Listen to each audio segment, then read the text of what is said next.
Imagine-toi un oiseau, une femelle oiseau, une demoiselle oiseau exactement, qui est très belle, avec un joli plumage, des pattes fragiles, un bec délicat.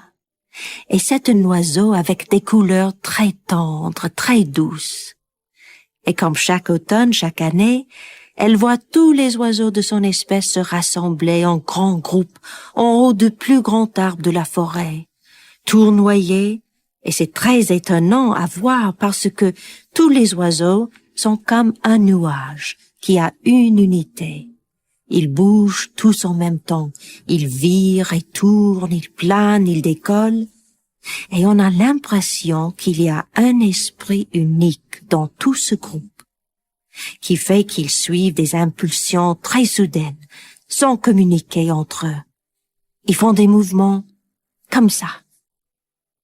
Et notre oiseau, notre oiselle, on pourrait dire, notre oiseau femelle est là, un peu à l'écart, et elle est sur la branche d'un noisetier, et ses plumes se retroussent dans le vent d'automne, et elle se dit, « Il est temps que je m'envole pour aller au-delà de la mer, vers les pays d'Afrique où il fait chaud. » Pendant qu'ici, dans ce pays, on m'a dit que c'était l'hiver.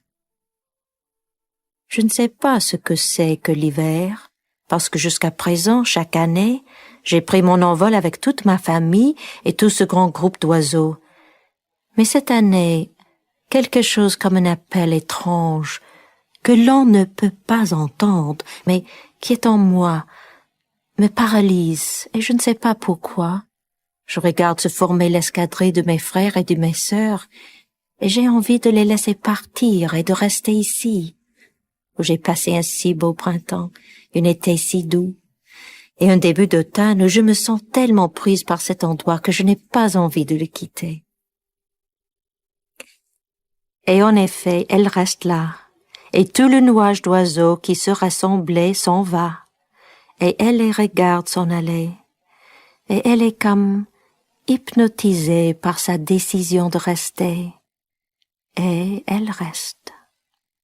Quelques jours se passent, et un matin, elle se réveille et elle voit que tout est blanc par terre. Alors elle est affolée parce qu'elle ne sait pas du tout comment trouver les petits vermisseaux, les petites graines qu'elle a l'habitude de ramasser pour se nourrir. Alors elle descend de son arbre et elle commence à se poser sur le sol blanc. Et c'est glacé. Et la neige, c'est tellement froid que c'est brûlant de froid. Alors elle s'envole comme si elle s'était posée sur un feu brûlant. Elle essaie plusieurs fois de redescendre et rien à faire, c'est trop froid pour elle. Alors elle est là sur sa branche. Elle a faim, elle a soif, elle voudrait peut-être se nourrir de feuilles, de bourgeons, mais c'est l'hiver et l'arbre a perdu toutes ses feuilles. Le vent souffle. Elle a de plus en plus froid. Elle a un plumage léger pour un oiseau qui était sur le point de partir vers les pays chauds. Elle grelotte. Elle s'endort de faim, de froid, de désespoir. Elle commence à se laisser aller, comme ça. Elle est allée s'abriter sous un buisson où le vent est moins fort, et où le sol n'est pas blanc, mais où la terre est glacée et dure. Et c'est à ce moment-là qu'apparaît un deuxième oiseau. C'est un oiseau blanc et noir, avec un gros bec d'une couleur vive, peut-être orange, et des grands yeux très curieux, très étonnés de tout ce qu'il voit autour de lui. Et cet oiseau a des pattes solides avec des pieds palmés pour pouvoir marcher sur la glace et supporter le froid de la neige. C'est un oiseau du Nord. C'est l'oiseau du Nord. Et lui, l'hiver, il sortait volontiers de la falaise où il habitait. Il aimait beaucoup se promener dans les bois enneigés. Il grattait la neige et avec son gros bec orange très fort, il arrivait à attraper quand même des pousses et des petits vermisseaux réfugiés dans la terre. Et tout en se livrant au plaisir de marcher comme ça dans la nature, il aperçoit cette petite femelle qui est là. toute transie de foi, endormie de faim et de fatigue et de tristesse. Il comprend tout de suite quel est son drame, donc il lui apporte quelques petites larves et quelques petites racines. Il la nourrit et se colle contre elle, et ça la réchauffe. Elle finit par reprendre vie, et elle se secoue. Elle voit ce bel oiseau blanc et noir avec son bec orange, et elle se sent en confiance avec lui. Et voilà, il vient tous les jours, il la nourrit, il la réchauffe, et les semaines passent. Et tous les jours, ils se retrouvent comme ça, si bien que quand la neige commence à fondre, que l'hiver se termine, ils sont devenus l'un pour l'autre comme des amis très chers.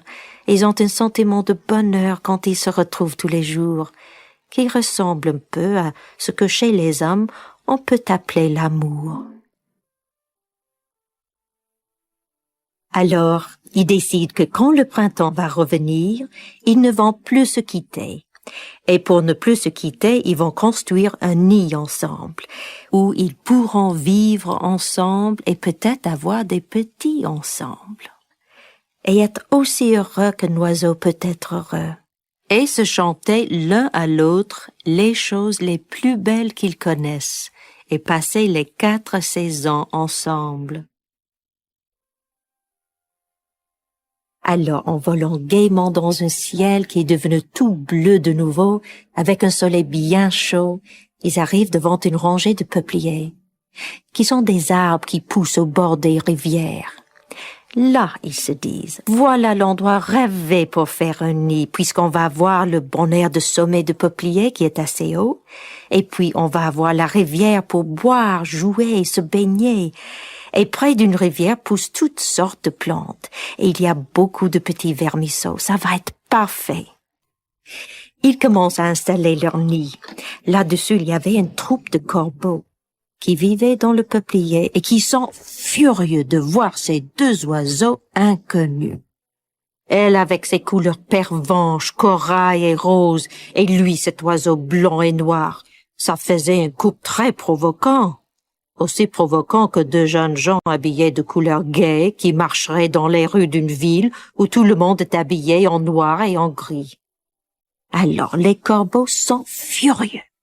Ils s'assemblent en un groupe de combat et ils se précipitent tout bec dehors et les griffes de leurs pattes en avant. Ils les chassent en leur donnant des coups de bec, des coups d'ailes et de griffes. Et alors les voilà partis un peu plus loin. Ils arrivent à un endroit où il y avait des rangées de buissons qui séparaient les champs, des buissons très serrés, très emmêlés. Alors, ils décident de s'y installer. Ils se disent, après tout, on sera moins haut ici, mais enfin, on sera plus près de la terre, et nos petits pourront plus facilement apprendre à voler comme ça. Et voilà, qu'ils volent, qu'ils sont sur le point d'installer leur nid, et il y a toute une armée d'étourneaux, qui sont des petits oiseaux, mais très nombreux, avec des becs très pointus qui viennent les chasser un peu plus loin. Alors ils arrivent jusqu'à un champ de maïs. Alors ils se disent, on va faire un nid entre les sillons, dans les maïs. On sera cachés et personne ne pourra venir nous embêter. Et puis on aura des graines de maïs tout près de nous. Alors ils s'installent dans ce champ de maïs, où il y a un tas de buissements. C'est le vent qui leur fait toute une couverture de buis dont le mélange va leur faire une protection contre les renards et autres ennemis qui pourraient vouloir les attaquer. Ils pourront bouger sans être repérés.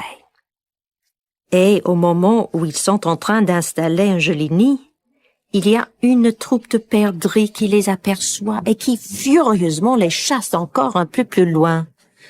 Alors ils continuent encore leur vol, et à chaque fois qu'ils veulent s'installer quelque part, ici un petit bois, là c'est un grand marronnier dans une cour d'école, partout il y a des oiseaux qui sont déjà installés par dizaines et par centaines, partout, et les voilà chassés un peu plus loin. On ne veut pas d'eux. Alors ils sont désespérés. Ils arrivent même à un moment près d'un aéroport. De temps en temps, il y a des bruits dans l'air, Ils voient ces espèces d'énormes oiseaux. Ils se disent, « Oh, ces oiseaux sont beaucoup trop gros pour être gênés par notre présence. » Et ils s'apprêtent à s'installer dans une espèce de tuyau et qu'ils ont aperçu là pour y faire leur nid. Ils commencent à porter des pailles qu'ils ont ramassées dans un champ à côté, quand d'un seul coup surgissent les gardiens de cet endroit. C'est un aéroport et les oiseaux sont très dangereux pour les avions. Tout en voltant d'endroit en endroit, en se parlant de plus en plus plaintivement, les voilà qui arrivent aux abords des tours de la Défense, près de Paris. Un quartier d'immeubles énormes, des tours de 40 ou 50 étages, qu'on a construit récemment aux portes de Paris.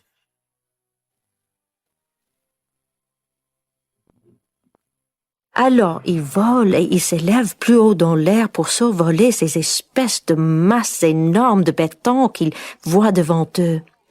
Et en s'élevant au-dessus de tous ces immeubles, ils s'aperçoivent qu'il y a là-haut des sortes de terrasses qu'on a recouvertes de terre. Et ils se disent, « Mais ici, personne ne viendra nous déranger.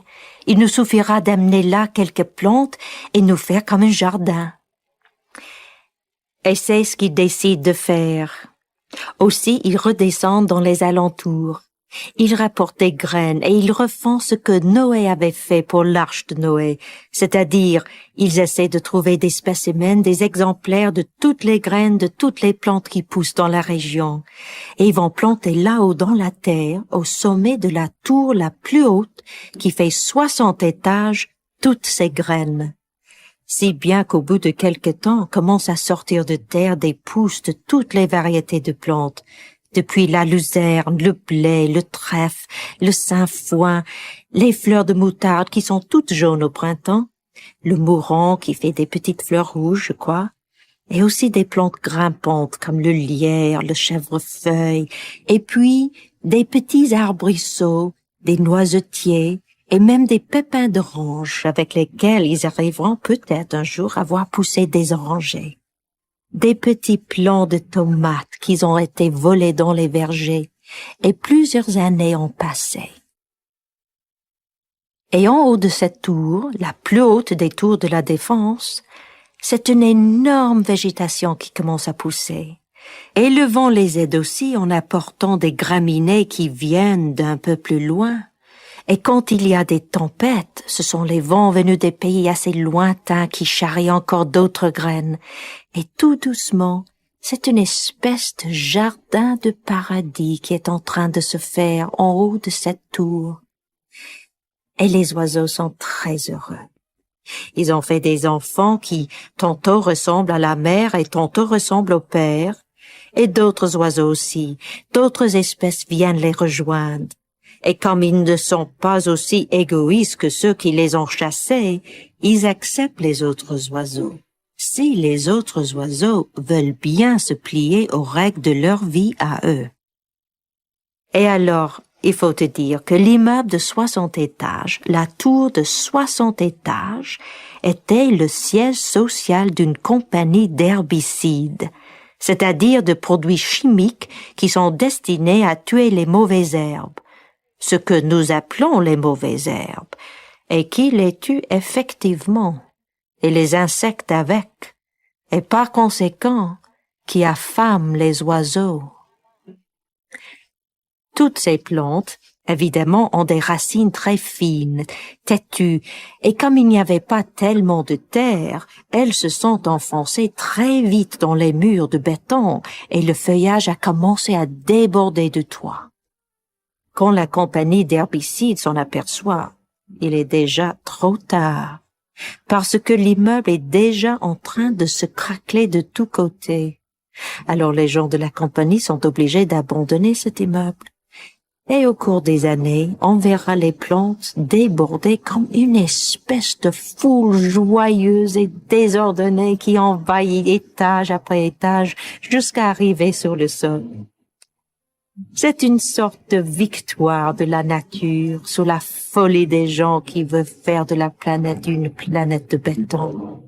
Et nos oiseaux, sans le vouloir, ont fait ça. Et ils continuent à vivre là, et ils sont très heureux dans leur paradis.